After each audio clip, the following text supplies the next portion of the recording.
for your question, which is how much outside rein should you be using to keep your pony out on a circle, because you're ending up on a tiny 1 meter circle.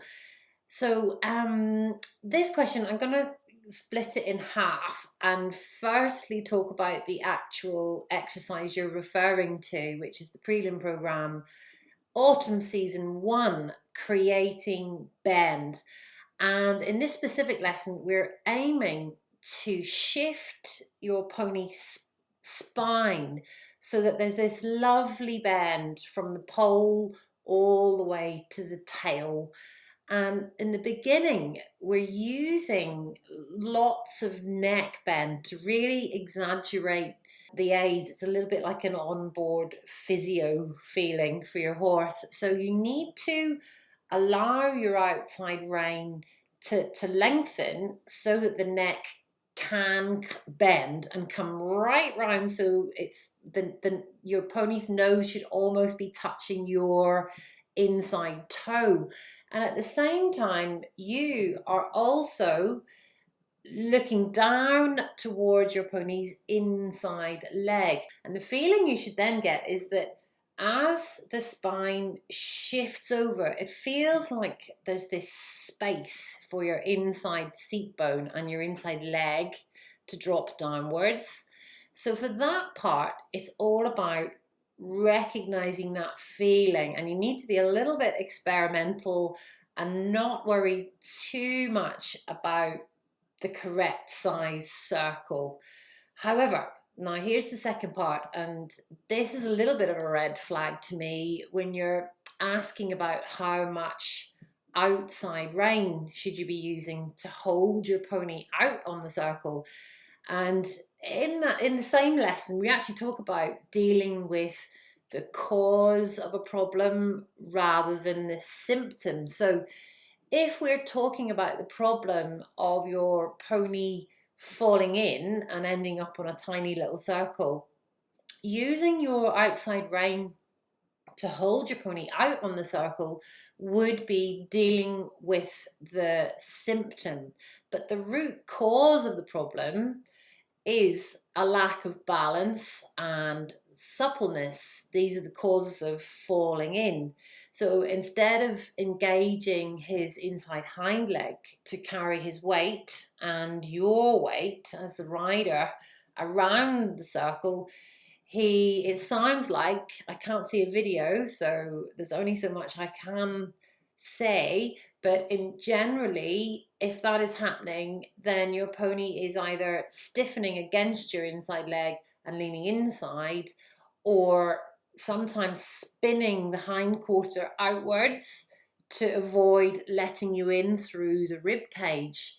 So to check if your pony is falling in generally, this exercise again is in the Prelim Program as well, is just to see, can you give and retake the inside rein for a few strides, ideally as you cross the center of the arena on a circle.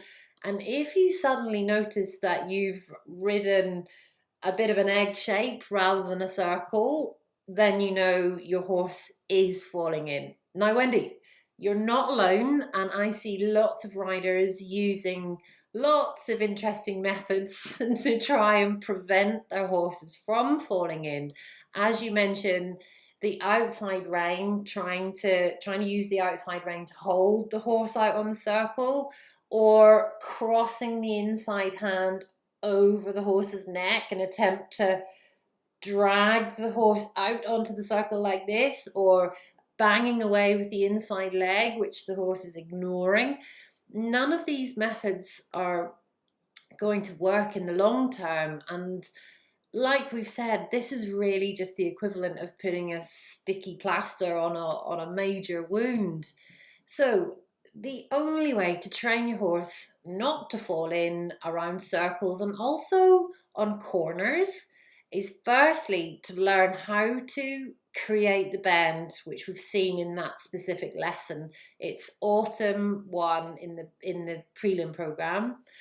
And this is so that your horse actually knows how to organize his body to bend around your leg, and it's that lovely shifting of the spine as you create the bend. And then secondly, it's by consistently working to improve the balance, and that is an ongoing process as your horse develops. So to develop more engagement and to ride from your inside leg to your outside rein, a really useful exercise, again, it's in the Prelim Program, is the turn on the fore, which then progresses to the traveling turn on the fore. And this exercise really teaches your horse to engage the inside hind leg so that he learns to become better balanced and more able to stay upright around the circle. And then just to finish off with just some general tips for you are just to make sure that you're sitting straight in the saddle and not leaning inwards or outwards, which would unbalance your horse even more. Make sure you're also looking up and through your pony's ears so that you're riding straight forward around the circle. And then finally, just take your time and practice, and especially break it down into those two parts. Improve the suppleness first with the bending exercise, and then work to improve the balance with the traveling turn on the fore exercise. But once those two elements come together, that's your basic foundation work. That will be in place, and then all of these problems will be solved. Wendy, you're welcome to send me a video so that we can go into a lot more detail, and I would love to give you and your pony some more help.